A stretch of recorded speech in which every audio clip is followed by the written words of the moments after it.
And you're with James O'Loughlin.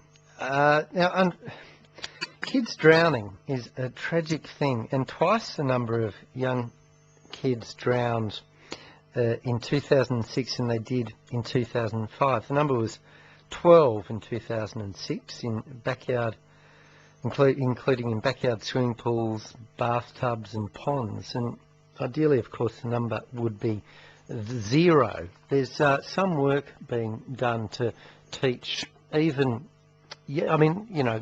most young kids at some point come into contact with some sort of swimming lessons, learning to swim in some way. But what about just very young children, babies even, learning how to survive if they're in the water, even before they can swim? Richard Beasley is the owner and instructor of Kids Aquatic Survival School at Lillypilly in Sydney and joins us. G'day, Richard. G'day, James. How you going? Yeah, good, thank you. So tell us the concept behind the Kids Aquatic Survival School. Yeah, it's an American program that we've brought out here approximately 2 years ago, where basically if a child was to fall into a body of water, that they'd be able to put themselves into a position to save themselves. And this is kids how young? We can teach as young as 6 months. A 6-month-old to approximately 12 months or walking, we would teach them to just float. So whichever way they would have fallen into the body of water, they would roll over and just float there and wait till someone came and got them. Wow. And how do you teach a 6-month-old baby to float? It's done on hand prompts and procedures. Basically, I suppose with some help from myself, they teach themselves. It's just about knowing where to put their body to get them in the right position so that they will float, and where, I suppose, or how to come in contact and how children behave, basically, to get those things to happen. You mentioned hand prompts. What are they? I suppose it's a little bit hard to explain. If you could imagine, the training that I've done is I spent 5 weeks full-time in the US, yeah. Whereas the OSWIM program, which I've had to do as well, is a weekend course. So there's a fair bit involved, but it's basically aimed at whereabouts you would touch a child. Oh, yeah. Children respond to touch because they want to be in contact with someone that they feel is safe. So they'll move to try and stay in contact with you, and that way, if you know where you want them to move to, you can just manipulate them in a certain way to be able to do that.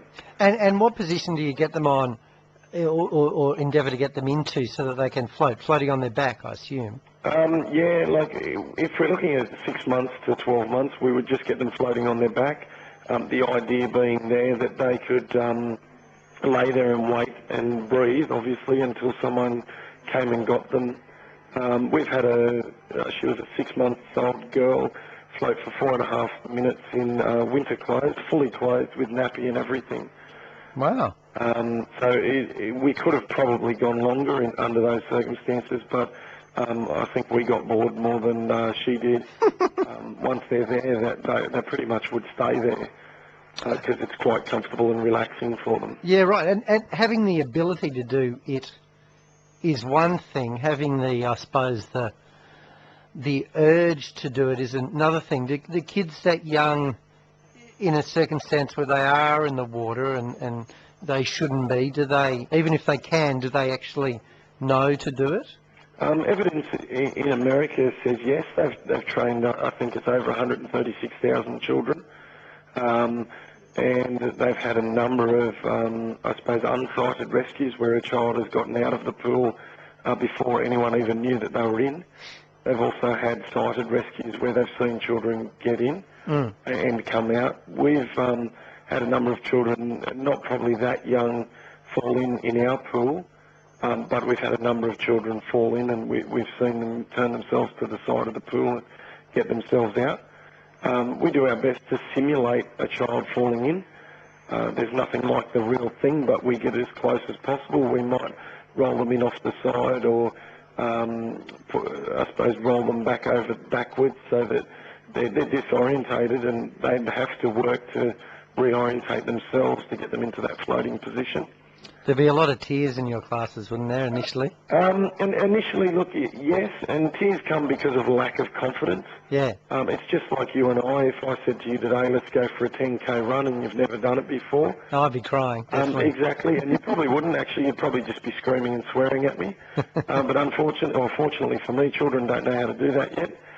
So they just know how to cry, and that's what they'll do.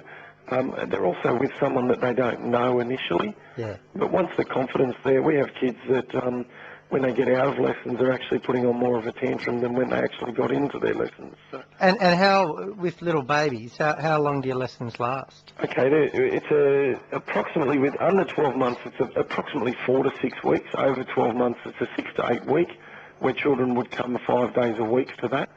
And for how long on each day? About 10 minutes. Okay. Sometimes it doesn't last that long. Yeah. We have a lot of procedures in place to ensure that we don't overstress the child, or anything that we do in lessons won't affect them in their day-to-day activities. So we want to make sure that, in no way are we compromising their health at all, because we are teaching them a skill, and they have to put in some effort to be able to do that, and never do we use a flotation device.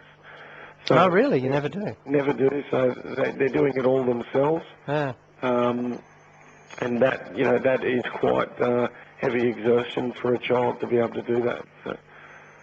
Well, that's great. Well, good luck with it. No problem. Thank you. I hope it goes well. And I suppose you never hear about children not drowning, if you know what I mean. So you'll never be told, oh, my child didn't drown today. But I'm sure at some point that there'll be people who've learnt from your classes that that don't drown. Yeah, we've got a lot of testimonials on our website that of parents that are just real happy with it, and even worst case, like my daughter could swim the full length of a backyard pool at 2.5. There's not many programs that can do that. So even if it's just that the child can have fun, and hopefully they're never in a position that they have to save themselves. So. Yeah. Good on you, Richard. Thanks for your time. All right, thanks for that. Richard Beasley, owner and instructor, Kids Aquatic Survival School.